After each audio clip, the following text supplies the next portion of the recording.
Lecture में आप लोग कोलाइडल सॉल्यूशन की प्रॉपर्टीज़ पढ़ेंगे, जो कि कोलाइडल सॉल्यूशन का सबसे इम्पॉर्टेंट टॉपिक है। इसके ऊपर बहुत सारे क्वेश्चन आते हैं। तो कोलाइडल सॉल्यूशन की बहुत सारी प्रॉपर्टीज़ हैं, तो चलिए स्टार्ट करते हैं। Number 1, electric charge on colloidal particle. Colloidal particle के ऊपर चार्ज होता है, और ये जो चार्ज होता है ये दो तरीक़ों से डेवलप होता है। जैसे पहला है preferential adsorption of common ion from solution in peptization. पिछले लेक्चर में आप लोगों ने पेप्टाइजेशन के बारे में पढ़ा था।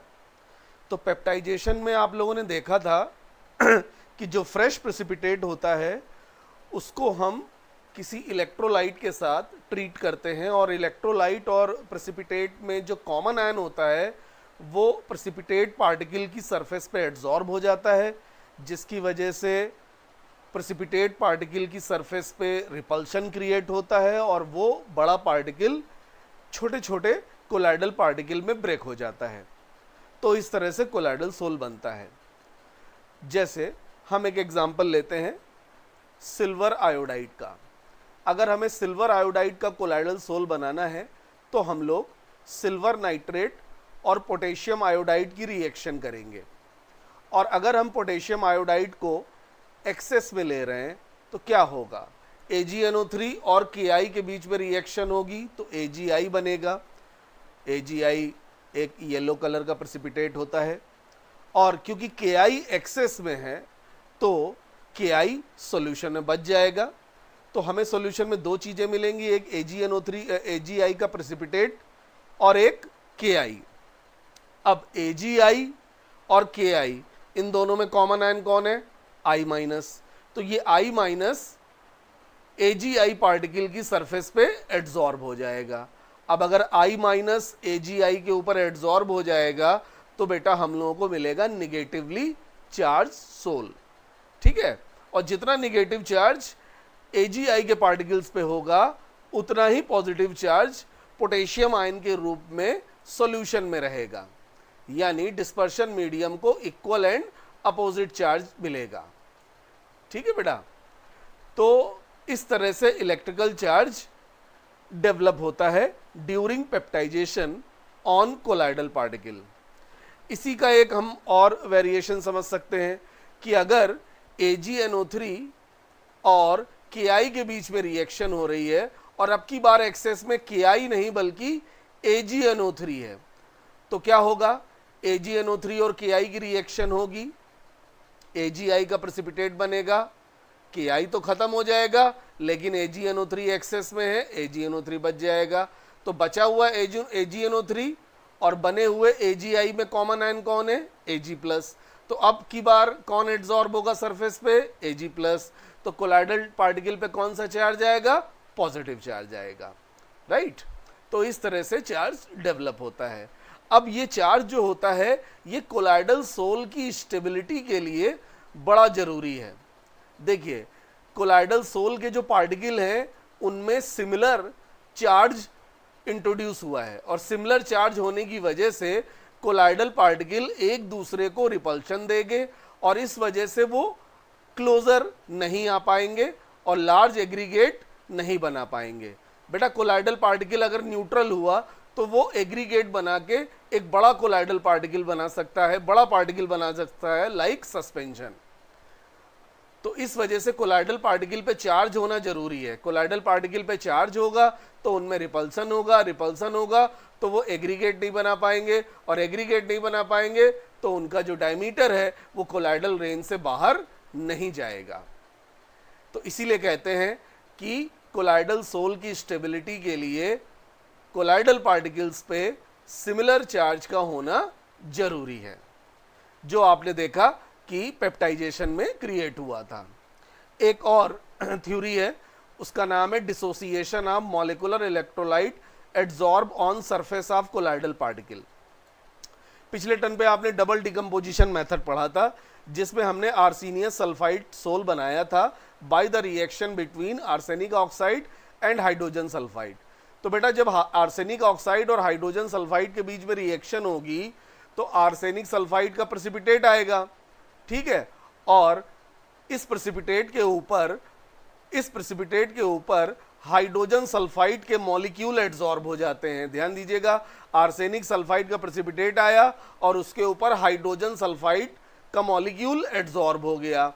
अब आप सब जानते हैं कि हाइड्रोजन सल्फाइड एसिडिक होता है, तो जो हाइड्रोजन सल्फाइड एड्सॉर्ब हुआ है वो एसिडिक नेचर होने की वजह से डिसोसिएट हो जाएगा, और जब डिसोसिएट होगा तो H+ आयन मिलेगा। H+ आयन सॉल्यूशन में खो जाएंगे क्योंकि वो बहुत छोटे होते हैं, और खाली क्या सरफेस पे बच जाएगा, सल्फाइड आयन। अब सल्फाइड आयन आर्सेनिक सल्फाइड के सरफेस पे एड्सॉर्ब है, जिसकी वजह से ये कोलाइडल पार्टिकल को नेगेटिव चार्ज देगा। समझ में आया बच्चों? तो दो थ्योरीज हैं जो इलेक्ट्रिकल चार्ज को ओरिजिनेट करती हैं किसी कोलाइडल पार्टिकल पे। पहला है preferential adsorption of common ion, और दूसरा है dissociation of molecular electrolyte adsorb on surface of colloidal particle. तो ये दोनों थ्योरीज आपको ध्यान रखनी है, जिनसे ये बात क्लियर हो रही है कि कोलाइडल पार्टिकल पे सिमिलर चार्जेस होते हैं और इस वजह से उनके बीच में रिपल्शन होता है और वो एग्रीगेट बना के सेटल डाउन नहीं हो पाते हैं।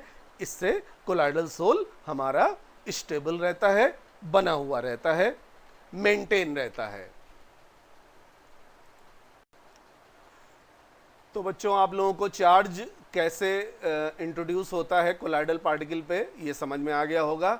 अब एक बात तो क्लियर है, अगर कोलाइडल पार्टिकल के ऊपर चार्ज है तो बेटा जहाँ चार्ज होता है वहाँ पे पोटेंशियल भी होता है। तो अब मैं चार्ज की वजह से जो यहाँ पे पोटेंशियल डेवलप होता है उसे मैं समझाने जा रहा हूँ। उस पोटेंशियल को कहते हैं इलेक्ट्रोकाइनेटिक पोटेंशियल या जीटा पोटेंशियल।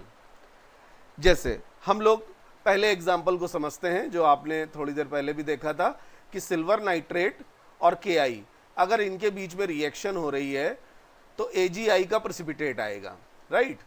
अब क्योंकि KI एक्सेस में है तो KI बच जाएगा, तो बचा हुआ KI और बने हुए AgI में इन दोनों में कॉमन आयन I- होता है।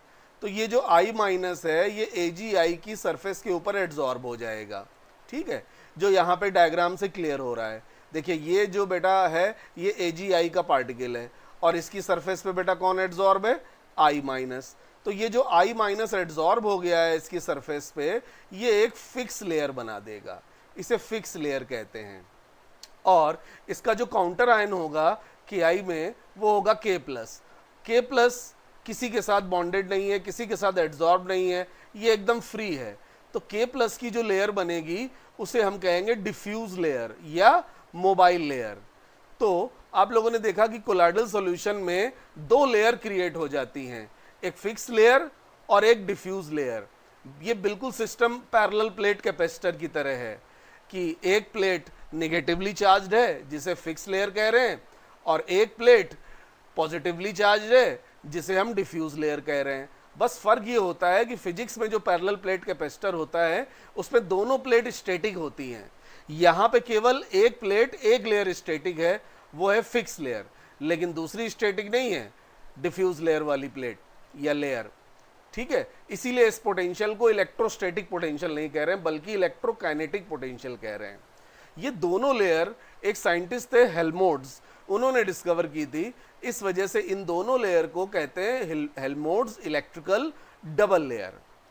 और इन्हीं दोनों लेयर्स के बीच में जो पोटेंशियल डिफरेंस होता है उसी पोटेंशियल डिफरेंस को हम इलेक्ट्रोकाइनेटिक और जीटा पोटेंशियल कहते हैं, राइट। तो क्या डेफिनेशन हुई बच्चों इलेक्ट्रोकाइनेटिक पोटेंशियल की? इसकी डेफिनेशन हुई the potential difference exist between these two layers. Which layers? Fixed layer and diffuse layer. उनके बीच में जो पोटेंशियल डिफरेंस होगा उसे ही हम जीटा पोटेंशियल कहते हैं। चलिए बच्चों एक एग्जांपल हम और लेंगे। अब की बार हम AgI का ही कोलाइडल सोल बनाने जा रहे हैं, लेकिन एक्सेस में KI की जगह AgNO3 है, तो AgNO3 बच जाएगा और यहाँ पे AgI बन रहा है, तो इन दोनों के बीच में कॉमन आयन कौन हुआ, Ag+। तो अब जो AgI होगा उसकी सरफेस पे कौन एड्सॉर्ब होगा, Ag+। ये देखिए Ag+ इसकी सरफेस पे एड्सॉर्ब हो रहा है और ये बन गई आपकी फिक्स लेयर। और इस फिक्स लेयर पे बच्चों कौन सा चार्ज होगा? पॉजिटिव चार्ज होगा Ag+ की वजह से। और Ag+ का जो काउंटर आयन था सिल्वर नाइट्रेट में वो कौन था? NO3-, जिस पे कौन सा चार्ज है? Negative charge. तो ये जो डेड डैश करके दिखाई गई है ये डिफ्यूज लेयर है, मोबाइल लेयर है, इस पे कौन सा चार्ज है? माइनस। तो ये हो गया प्लस चार्ज और इधर हो गया माइनस चार्ज। प्लस और माइनस के बीच में जो पोटेंशियल डिफरेंस होगा उसे ही हम लोग जीटा पोटेंशियल कहेंगे या इलेक्ट्रोकाइनेटिक पोटेंशियल कहेंगे।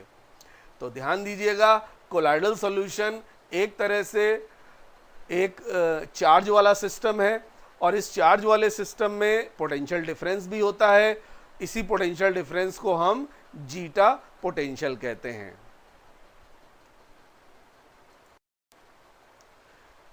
बेटा कोलाइडल पार्टिकल पे चार्ज को डिटरमाइन करने की एक एक्सपेरिमेंटल मेथड भी है। उस एक्सपेरिमेंटल मेथड का नाम है इलेक्ट्रोफोरेसिस। तो अब हम लोग पढ़ेंगे इलेक्ट्रोफोरेसिस, जिससे हम कोलाइडल पार्टिकल के ऊपर प्लस चार्ज है या माइनस चार्ज है ये डिटरमाइन करते हैं। तो देखिए क्या होती है इलेक्ट्रोफोरेसिस, डेफिनेशन देखते हैं। The movement of colloidal particle under the influence of electric field is known as electrophoresis, in which depending upon charge on the colloidal particle they may migrate towards anode or cathode। तो आप जरा diagram को देखिए, ये आपका cathode है यानी negatively charge electrode, ये आपका एनोड है पॉजिटिवली चार्ज इलेक्ट्रोड। अब यहाँ पे कोलाइडल पार्टिकल को देखिए, कोलाइडल पार्टिकल पे माइनस चार्ज है। तो जब हम इलेक्ट्रिक फील्ड अप्लाई करेंगे तो ये जो निगेटिवली चार्ज कोलाइडल पार्टिकल है ये सब पॉजिटिवली चार्ज इलेक्ट्रोड की ओर माइग्रेट करने लगेंगे और माइग्रेट करते करते यहाँ पे जाके इकट्ठा हो जाएंगे एनोड पे, राइट, क्योंकि एनोड प्लस चार्ज है और कोलाइडल पार्टिकल पे माइनस चार्ज है।